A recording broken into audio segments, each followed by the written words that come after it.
Tamba na ngozi yako nyororo ukiwa na lotion ya Nivea Nourishing Coco. Na sasa somea pia port ambazo zipo port 4 Priva Abiudi Shayo.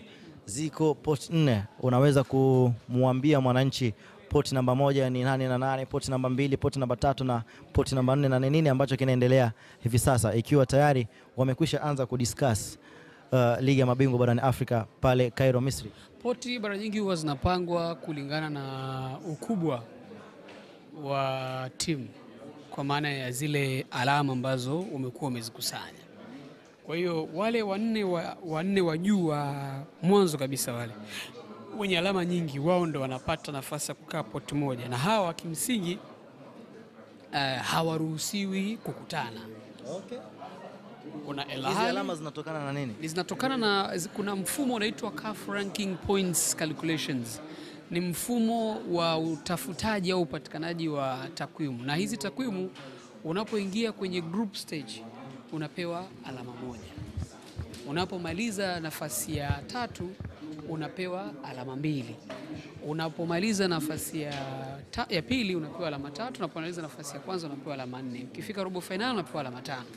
Lakini hizi pia unazidisha mara 5. Kwa hiyo anayemaliza nafasi ya kwanza na uhakika wa alama 4 zinazidishwa mara 5, na maana unakuwa na 20. Kwa katika msimu unakuwa na alama 20.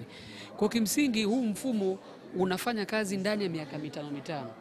Miaka inavyozidi kusogea mbele, alama za miaka ya nyuma zinapungua. Kwa hiyo inabidi unavyozidi kusogea mbele uongeze nini? Alama zako. Kwa maana umalize nafasi ya 3, nafasi ya 2, nafasi ya kwanza au robo finali au kwenda kubeba ubingwa kabisa. Kwa hiyo ukitazama sasa hivi katika mfumo ambao tulionao hivi sasa, kwa maana hawa ambao wako kwenye pots, wa kwanza kabisa ni El Ahly, ambaye yeye ana takriban alama 87. Yeye ndio yuko point namba 1. Alafu anayefuata ni Esperance de Tunis, ambaye yeye ana alama 61. Anayefuata ni Mamelodi Sundowns, ambaye yeye ana alama 54. Alafu wa mwisho ni TP Mazembe, ambaye ana alama 38. Kwa hawa wanne wao ndio kwenye poti ya kwao. Hawa ndio wataongoza makundi. Maana yake ni kwamba kundi A litaongozwa na El Ahly, kundi B litaongozwa na Esperance de Tunis, kundi C na Mamelodi, na kundi D na TP Mazembe. Halafu wapoti ya pili ndo kuna Sierra Belouizdad ambaye ana 37, kuna Yanga mwenye 31, kuna Raja Casablanca mwenye 35, na kuna Pyramids mwenye 29. Kwa hawa pia ni poti ya pili ambao hawakutani.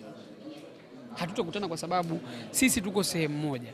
Alafu kuna poti ya 3 ambayo kuna sisi hatuwezi kukutana na Belouizdad, hatuwezi kukutana na Raja wala Pyramids.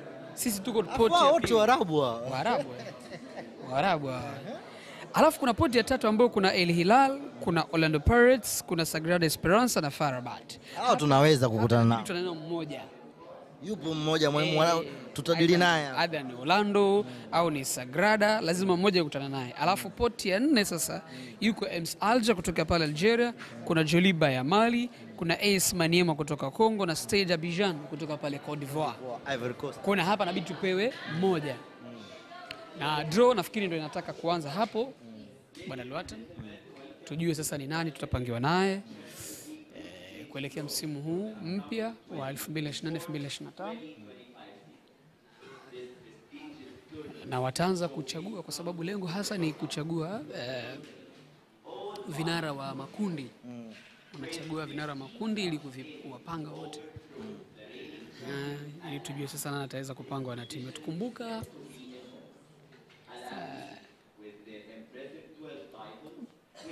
Ahly msimu uliopita ndo alikuwa bingwa, na ikiwa ni moja kati ya timu ambazo zina mafanikio makubwa. Lakini jambo zuri la kujivunia bwana Luatan ni kwamba katika msimu ambao El Ahly amebeba ubingwa, ameruhusu goli lake kufungwa mchezo mmoja. Nao ni Young Africans kutoka nimezungumza na Nixon Kibabage. Amenitajia mechi zake 2 ambazo hawezi kuzisahau. Ni mechi ambayo amecheza dhidi ya Mediama pale Ghana, alifunga goli lake wakalikataa bwana. Sema akahitaja pia na mechi ya dhidi ya Al Ahly. Kwako wewe Privadinho, kipi ambacho huwezi kukisahau kwenye mechi ambazo tumecheza msimu uliopita? Msimu uliopita siwezi kusahau mchezo wa Mamelodi. Ni mchezo ambao tulikuwa tunakwenda kuweka historia kubwa katika soka la Tanzania. Timu ya kwanza kufika hatua ya nusu fainali. Lakini sio nusu fainali unamtoa kigogo ambaye amestruggle dakika 180 hajapata bao. Sisi tumepata bao, wamejikataa. It was the huge moment, na mbaya zaidi katika wakati ambao tunataka kubadilisha mwenendo mzima wa usimamiaji wa michezo. CAF akaona kuna umuhimu wa VAR, lakini tuliona ile VAR haikuweza kutumika ile siku, na ilikuwa very obvious situations ambayo ilikuwa inaleta maswali mengi kwamba ni kwa nini mwamuzi akwenda kwenye VAR wakati kulikuwa kuna muda ambao walikuwa amelazimisha aende kwenye VAR kwenye tukio la Lomalisa. Kwa hiyo in fact tulikuwa tumepitia kipindi kigumu sana katika ule mchezo kwa nafasi ile kukataliwa. Kwa that was ni moment ambayo nilijisikia sana vibaya, kwa sababu nafasi ya kufika huko ambao tutaka kwenda tulikuwa tayari tunayo. Na mechi ambayo pia ya pili siwezi kuisahau bwana, ni Chabab Belouizdad.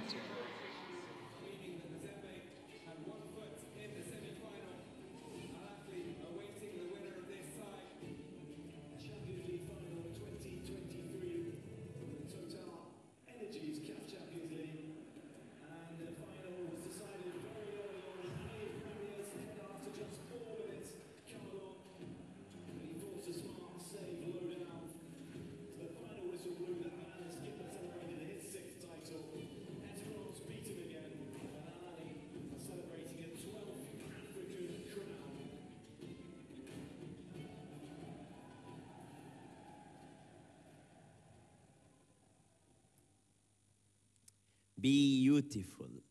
Each season is definitely better than the last, much to our delight. It's time to bring up our draw assistants. First, a former defender and right back. He spent almost 2 decades playing for Egyptian national team, winning the AFCON 4 times, 3 times with the Egyptian national team. But he played for several top clubs, including Al Ahly, where he can and he could won the CAF Champions League 4 times. His journey also led him to Pyramids FC before retiring just a month ago. Please welcome to the stage the incredible Ahmed Fathi.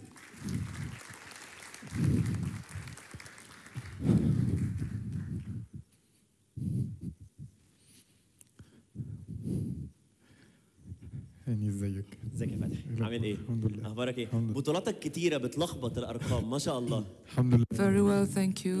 You are welcome. You have been able to win so many competitions. I wish you a warm welcome. He played in some of the greatest clubs in the world, including Salzburg, Leipzig, and Liverpool. He's now attached to Werder Bremen in Germany. Representing Guinea, he was the country's flag bearer at the last Olympics.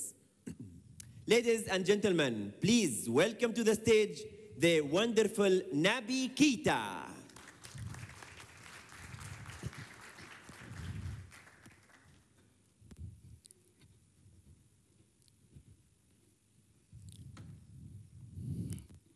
Naby, amazing having you. Thank you. Welcome. Thank you. اوكي قبل ما نبدا مرحله القرعه نعمل حوار سريع كده مع نجمنا واسطوره. So before launching the draws, we are going to pose a few questions to our star, Ahmed Fathi. Ahmed, you had a wonderful career and you were able to win a lot of CAF competitions. As one of the major stars of Egypt, having won the Champions League several times, what does this competition represent to you? It is an opportunity for African players to showcase their exceptional talents. Of course, the Champions League is a competition which is of high level. It is the most prominent competition for African teams. It is a very tough competition which gives new talents an opportunity to showcase their skills.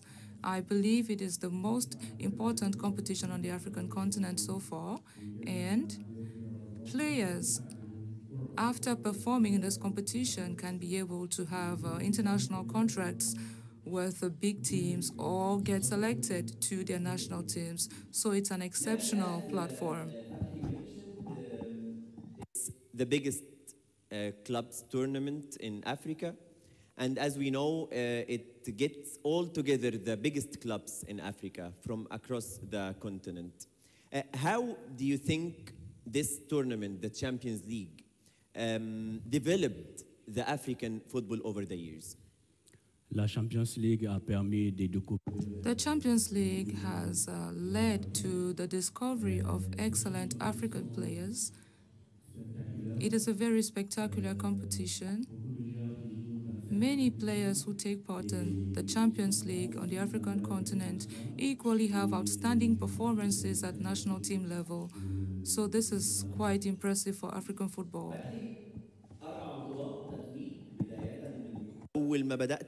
So Fatih, you won this competition 4 times.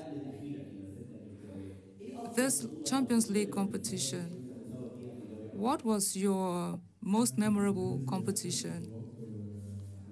I would say the most memorable Champions League performance for me was in 2013 with Al Ahly against Orlando Pirates. Why exactly do you think this is the most memorable? Of course, because I performed exceptionally well and I was playing at my best position, that is as a midfielder, and I played 2 very important games for my career. I remember that competition in 2013 with a lot of fond memories. This was my most enjoyable competition. I was able to assist at Azerel to score a goal, and it was on my birthday. So I had a very good performance. That was my favorite competition out of the 4 victories we had for Al Ahly. Champions League edition? Who? Do you have a message for the teams participating in the next group stage in the CAF Champions League edition? As you said, all the best for all team. Yeah. And yeah, we want to see good football. Are you ready for the draw? Yes. I'll get back to you. Thank you for the insights of Ahmed Fathi and Nabi Keita. For everyone watching us live from CAF digital platforms, you can also join the conversation with the hashtag #TotalEnergiesCAFCL on social media. I know that, just like me, you're now all impatient to confirm the teams that will play in the group stage of the Total Energies CAF Champions League 2024-2025. Here are they.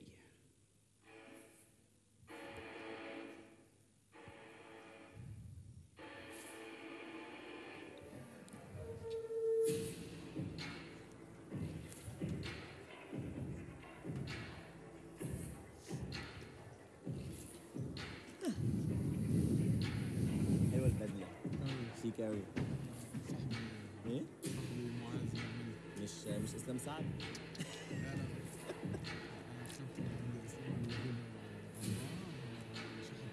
ما عجبكش؟ لا مش وحش قوي. لا والله. اللبس امسك كده الجاكيت بتاعي. لا تقيل ما شاء الله. كواليتي تحفه اصلا ولا. لا وبعدين ديزاين مختلف ومش اوفر. مختلف. انا على طول بقول له كده. خلي بالك هو يعني ده نيو ديزاين وقال لي انت هتلبسها اول واحد. حلو قوي. هو شاطر جدا. سامسونج لسه اتكلمنا عليها. يلا بينا. هترجع مكان فين؟ ارجع تاني مكان هنا؟ مكانك انت. لا المكان الجديد بتاعك. المكان الجديد ده.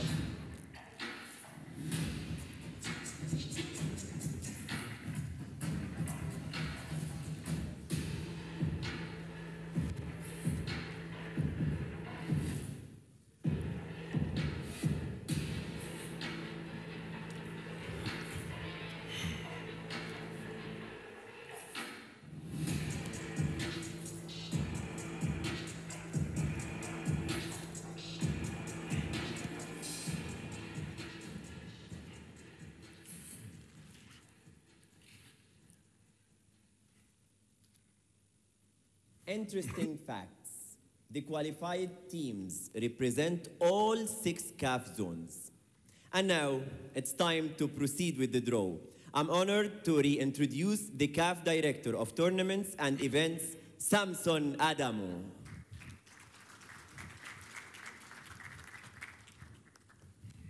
Bonjour, Nabi. Bonjour. Bonjour. Hani. Good luck. Thank you very Thank much. Ahmed, how are you? Good. Thank you very much, Hani, and welcome to the official draw of the Total Energies CAF Champions League, the group stage draw for the season 2024-2025. On behalf of CAF President Dr. Patrice Motsepe, a very special welcome goes out to our newcomers that we have in the group stage draw. We have Joliba AC from Mali, we have the representatives here, and we have AS Manema Union from DRC. Your journey has been fantastic so far, and it's been a great achievement. And congratulations to each and every one of the 16 qualified teams who proudly represent 11 CAF member associations. And now, I know you've all been waiting. Let us move straight into the draws. And before we start, let us have a look at the video of the draw procedures. Hello everyone. The Total Energies CAF Champions League 2024-2025 group stage draw is finally here. With 16 teams competing for the most prestigious title. These 16 teams are divided into 4 parts according to the latest CAF ranking. There will be 4 groups of 4 teams. 1 team drawn from each part. Having 4 parts, we'll start drawing from part 4. The first drawn ball from part 4 will go to position A4. The procedure will be repeated for the rest of part 4 teams who will go to B4, C4, and D4. The same procedure will be repeated for part 3, part 2, and part 1. So finally, we can have the 2024-25 Total Energies CAF Champions League group stage set and ready. Et maintenant, on commence avec les tirages. Right now, we are going to begin with the draws. Nabil will begin with you. Before drawing the first team, we need to look at the 4 teams. We have MC Algiers from Algeria. We have Manemia Union from the DRC. We have Joliba AC from Mali and Stade d'Abidjan from Côte d'Ivoire. So we give you now an opportunity to draw the first ball for Group A, Pot 4.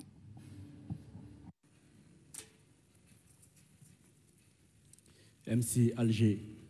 MC Alger, they are back to the big stage after 9 times Algerian champions. They're the quarterfinalists in the 2021, and they won the Champions League in 1976. They will be in Group A in position A4. Group B, Nabi.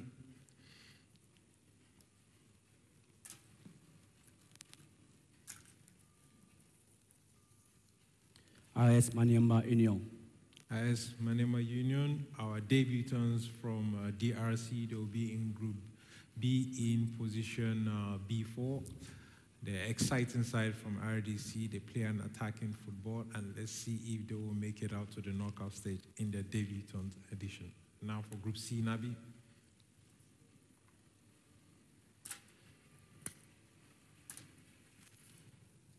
Stade d'Abidjan. Stade d'Abidjan from Côte d'Ivoire, a historic club from Côte d'Ivoire. They are the very second ever winners of this particular competition back in 1966. They would be in Group B in position B4 and Group C.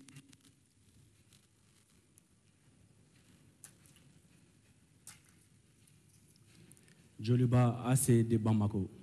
Joliba, the Malian champions, they're making history for the very first time in the group stage of the CAF Champions League. They're regular, however, in the CAF Confederations Cup. They would be in Group D in position D4, completing our pot number 4. And now moving to pot number 3. Nabi, let's have a look at the teams. We have Al Hilal Club from Sudan, Orlando Pirates from South Africa, JD Sagregar from Angola, and we have AS Jaraf. We have Asfa from Morocco. Nabi, please.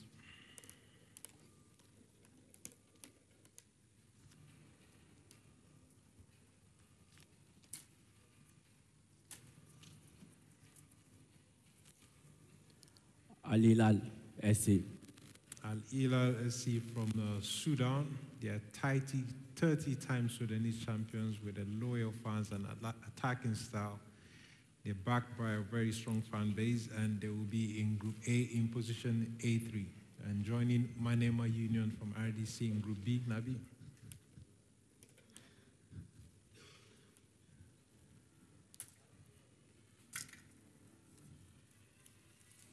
Asfar.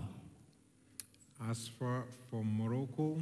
Asfar, they are the Royal Army Forces team of Morocco. They have a young, energetic squad. They've been to the group stage about 18 times, and they are eager to make their shine. They will be looking to repeat what the women's team does in the CAF Champions League for the women's. They will be in Group B, joining Manema Union in position B3. And for Group C,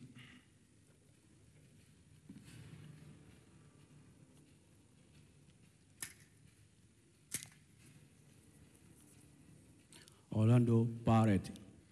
Orlando Pirates, the Buccaneers of South Africa, they're the 1995 champions. They have a flair in their playing. They're the two-time finalists, and they're led by the coach, Jose Rivero. They will be in Group C in position C3. And last but not the least,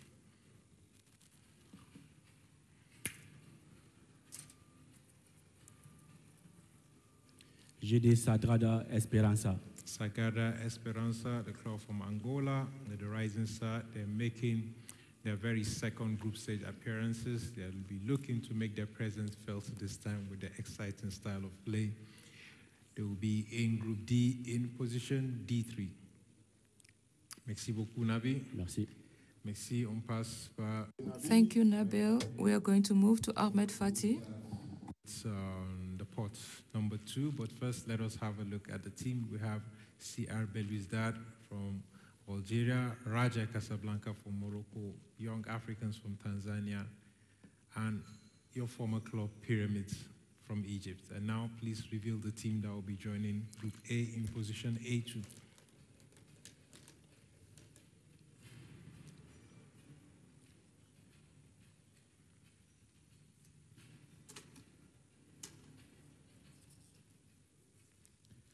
Young Africans. Young Africans, also known as Yanga, the pride of Tanzania. They're 25 times Tanzanian domestic champions. They are going to be in Group A in position A2. For Group B, please, Ahmed.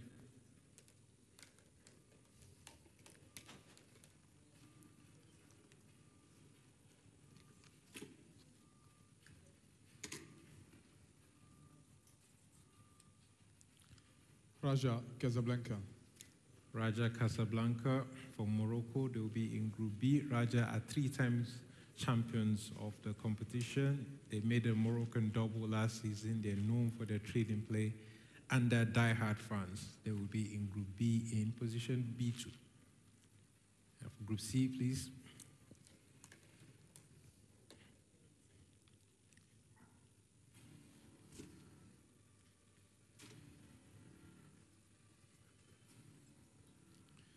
CR Belouizdad. CR Belouizdad. They are Algerian stalwarts. They're making their 7th group stage appearances with over half a century of top-flight football in this competition. They will be in Group C and completing our pot number 2. Pyramids FC. Pyramids FC, one of your former teams. They're the rising forces of the Egyptian football. They have really high ambitions, and they're going to be gunning for the trophy this time from Group D in position D2. And now we move to pot number 1, the heavyweights and the best of the best teams ranked in CAF club competition. In pot number 1, we have Al Ahly Football Club. We have Esperance Taraji, the finalist last season, Mamelodi Sundowns, and TP Mazembe, who are making a comeback after 3 years. So which team is it going to be to complete our Group A? Ahmed, please. Mix carefully.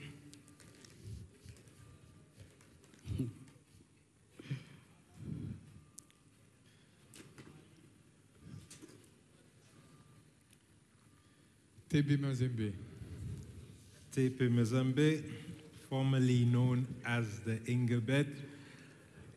They're 5-time champions of the competition. They've been having a 3-year break, and they'll be looking to go for the trophy this time, completing Group A in position A1. And for Group B, Ahmed, mix carefully.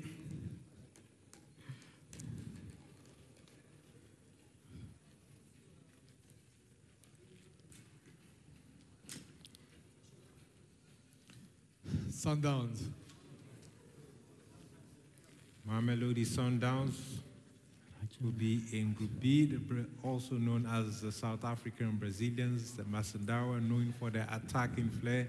They're 2016 champions. They're dominating the South African League by winning 7 straight titles. They will be in Group B in position B1. And for Group C, Ahmed, we have the 2 finalists of last season. Al Ahly FC. Al Ahly SC, they're the reigning champions with a record of 12 titles. The Red Devil will be chasing their 6th straight appearance in the final. They are back to the group stage for an incredible 22 times. They will be in Group C in position C1. And to complete our draw for this evening, Ahmed, just to confirm, should have the Tunisian giants, Taraji. Esperance Taraji with 4 titles and over 100 years of history. They were last season's finalists, and they're known for their rock-solid defense. It would be very difficult for the teams competing in Group D to breach their defense. It will be in Group D1. Thank you very much, Ahmed. Thank you, Nabi Keita. I'm going to start with you, Ahmed, to ask you what you think of the competitiveness now of the CAF Champions League scene as you...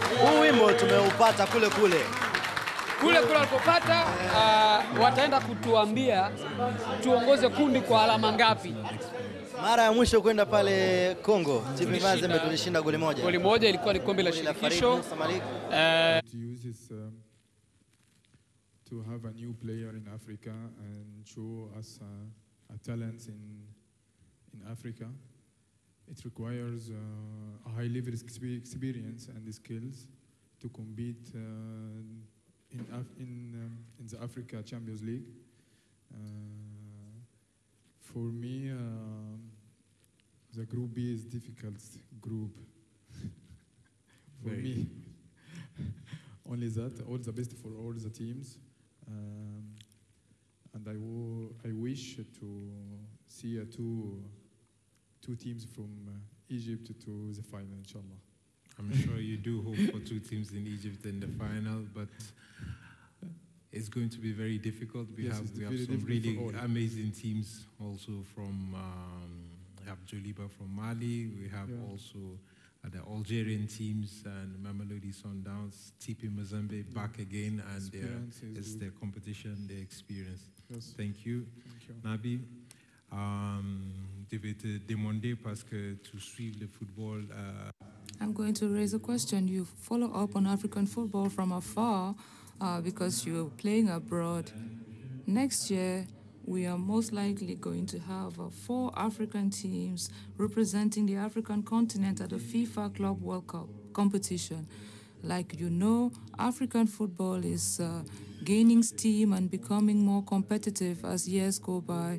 So what is your take from your perspective as a player in Europe today?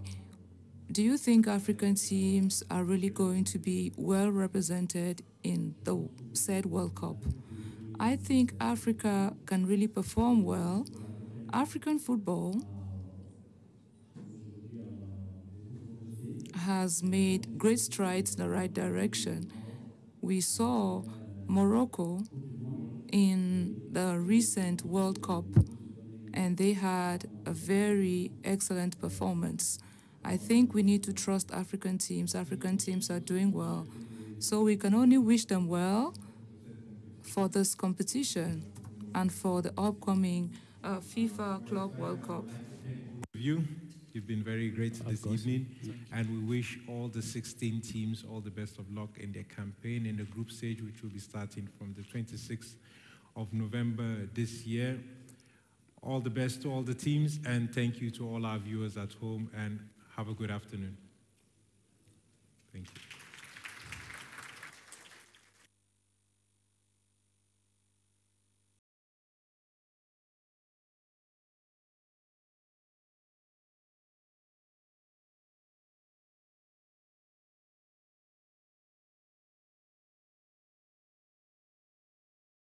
Hatua ya robo finali, hicho ndio kikubwa ambacho tunatakiwa kuweza kukiangalia kwa sasa hivi, kwa sababu hatua hii ni hatua ngumu, ni hatua muhimu ambayo inahitaji maandalizi vizuri, na imani kwa uongozi wa Young Africans kwa umakini waliokuwa nao.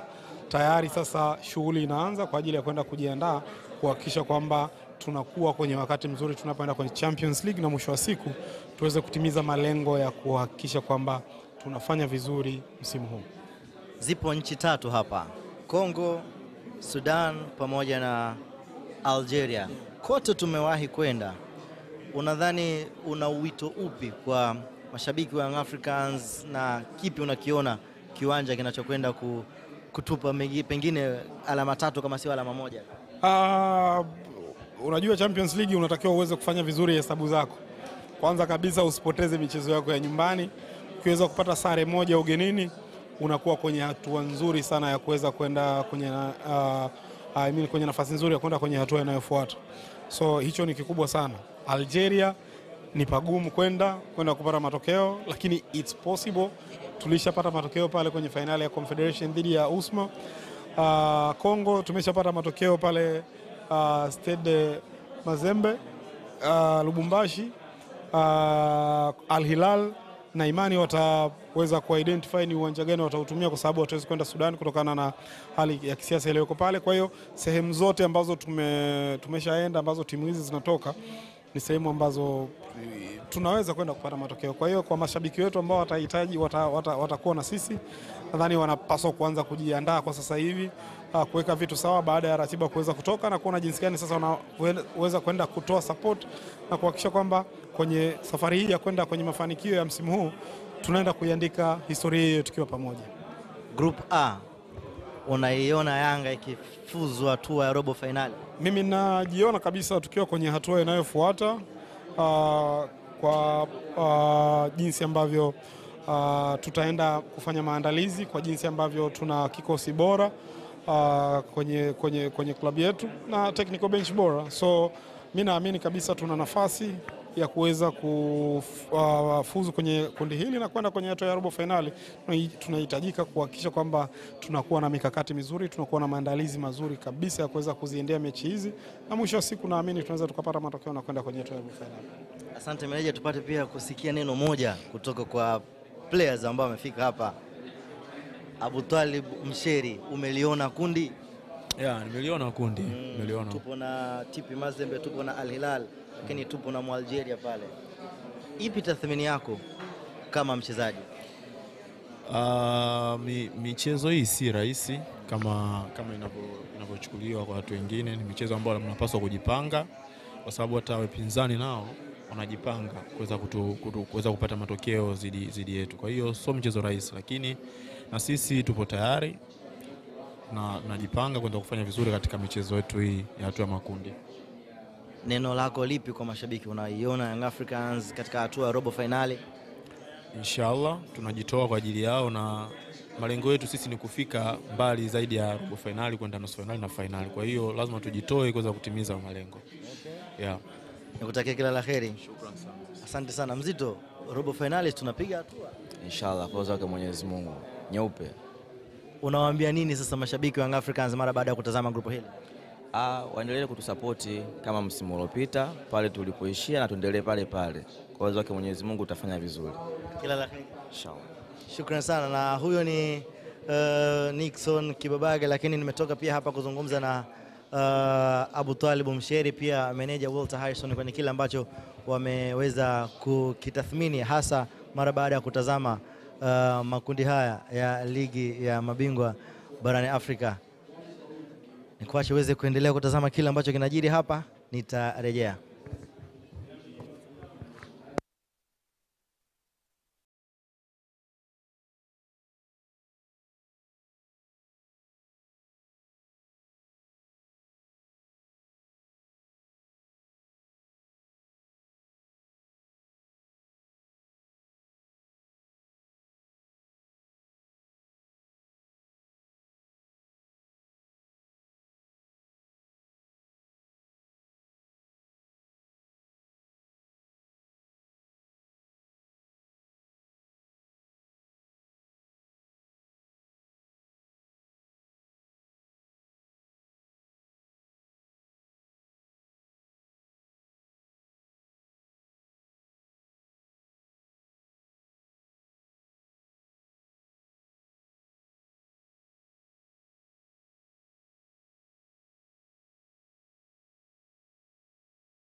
Tumerejea tena hapa live tukiwa makao makuu ya klabu yetu Jangwani mara baada ya kutazama moja kwa moja live session ya kupangwa kwa makundi ya ligi ya Afrika. Na sasa tupate neno kutoka kwa meneja habari na mawasiliano Ali Kamwe mara baada ya kutazama grupu hili lina tathmini gani na kipi ambacho anakiona kwenye grupu hili. Meneja, nimeona ukifurahi, nimeona CEO wa Yanga akifurahi, nimeona pia makamu wa rais pamoja na mjumbe wa kamati ya utendaji wakifurahi kwenye hiki ambacho kimetokea siku ya leo. Pengine tueleze nini kimewafurahisha? Yes, ni draw nzuri. Draw nzuri, tumepata wapinzani wazuri na wapinzani wote ambao tumepangiwa nao ni wapinzani ambao tumeshawahi kucheza nao. Al Hilal of course ni mtu ambaye alituondosha mapema mwaka wetu wa kwanza ambao tulirudi kwenye Champions League, alituondosha mapema. Yes, TP Mazembe tulikutana naye kwenye Confederation, na huyu Algeria watu kama wamesahau shehe kucheza naye miaka ya nyuma. Akaweza kutufunga pia na yeye goli 4 nafikia ilifunga kule kwao. Kwa hiyo tumepata draw nzuri, draw ambayo tunao nafasi ya kwenda kujipanga kama Young Africans, tunao nafasi ya kwenda kujiandaa vizuri na kwenda kupambana. Sisi toka mwanzo tulishasema tuko tayari kucheza na mpinzani yoyote yule. Na hawa ambao tumepangiwa nao si wapinzani wepesi, ni wapinzani wagumu, lakini tuna jeuri na timu yetu, tuna imani na timu yetu, na tunaamini sisi kama Young Africans tukishirikiana kwa pamoja tuna nafasi ya kufanya vizuri kwenye kundi hili. Timu pekee ambapo pengine hatujacheza nao kwa muda wa hivi karibuni ni MC Alger pale Algeria, lakini tangu umekuwa meneja habari na mawasiliano Young Africans tayari umekwisha kutana na Al Hilal, tayari umekwisha kutana na TP Mazembe, ambapo Mazembe mara ya mwisho kwenda tumepata ushindi. Pengine kuna fursa ya kupenya kufuzu hatua ya robo finali hasa kwa wapinzani ambao tumepangwa nao? Si narudia kusema tena, si kwamba ni wapinzani wepesi, ni wapinzani tunaojuana na tunafahamu pia wao wamefanya improvement kwenye vikosi vyao, na sisi pia Afrika inafahamu tumefanya improvement kwenye kikosi chetu. Kwa hiyo hazitakuwa mechi nyepesi. Tumefurahi kwa sababu ni wapinzani ambao tunaweza kubishana nao uwanja wowote ule, tukacheza nao tukapata matokeo mazuri. Mazembe, Al Hilal, MC Alger ni timu nzuri, lakini wanafahamu kwenye hili kundi A, kama ni mtu anakuwa favorite, basi huwezi kutukosa Young Africans kwenye nafasi mbili. Lakini hao sasa takiwe maneno, nataka tuyafanye kwenda kwenye vitendo. Ndio maana mashabiki wa Young Africans hapa mitandaoni wanahamasishana kwa nguvu kubwa, tujiandae kwa hii michezo, tukapambane, tupate matokeo mazuri. Hakuna kinachoshindikana kwa Young Africans ya msimu huu. Hakuna kabisa. Nasubiri kuona ratiba ya draw kutoka mkurugenzi hapa, tunaanzia wapi, tutakuwa wapi ili tupige hesabu zetu. Lakini kundi hili ni kundi zuri kwetu Young Africans. Umekuwa miongoni mwa chacho ya mashabiki wa Young Africans kufunga safari kutoka walipo mpaka kuzifikia siku za mechi ambazo wanakwenda kuzicheza. Ipo room hapa ya Kongo ipo, lakini Al Hilal hatujui atachagua wapi uwanja. Anaweza kwenda Rwanda. Si tumshauri aende Rwanda. Tumshauri Al Hilal tukushauri nenda Rwanda. Mwenzako Elmerek pale aishinda kutufunga. Wewe nenda pale kajaribu bahati yako. Kwa kuna safari kwanza guarantee Kongo, hiyo ishapigwa tiki. Wananchi lazima waende Kongo inshallah kushangilia timu yao. Tunamsubiri pia Al Hilal atuambie anataka wapi. Maana yake anatumia uwanja huu ujue wa Mkapa. Anaweza akatoka Tunduni akatata uwanja mwingine. Basi aende Rwanda. Kuna kitu cha kuofa hapa, pengine neno moja la mwisho kwenye hiki ambacho umekiona. Umekazia kwamba tunataka tuonyeshe kwa vitendo. Wananchi watoke na ujumbe gani kwenye hili group? Huu ni msimu wetu Young Africans wa kufanya vizuri. Mwenyezi Mungu yuko na sisi na ni msimu wetu wa kufanya vizuri. Hivyo lazima twende kwa kishindo kwenye mechi zetu, tuwaonyeshe kwamba tuko tayari kuibeba bendera ya Young Africans kwenda finali na kuchukua ubingwa inshallah. Unaona CEO wa Young Africans hapa. CEO Mtine. Andre Mtine. Msimu uliopita alituambia we are going to make statement. Yes CEO, salamu alaikum. Wa alaikum salam. I saw you smiling. I saw you enjoying the group. What is the secret behind your smile on your face? Well, ile tunataka tunapata. That is the why you saw me smiling. Yes. Okay. Ulikuwa ukimtaka TP Mazembe na Al Hilal pamoja na TP Mazembe. Kwa nini?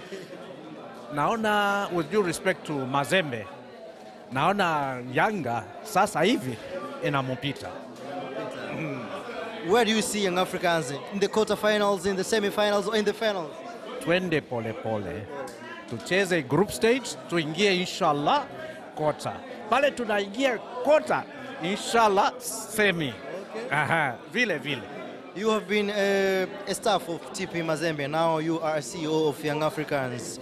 We are going to play against Mazembe home and away. How do you, what do you think on this? No. Mazembe, that's my family. But this is football. Huh? We're in a professional environment. So I'm younger. So again, tunataka home and away victories. And it is possible. And it is very possible. Tunaanza nyumbani sio. Tuna team.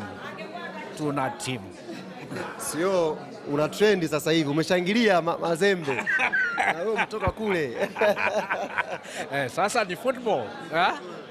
Last time when we were talking about this CAF tournament, you will say that we are going to make statement. Everywhere we go, we want to make statement. That was your slogan. What about this season? Ile slogan inaendelea.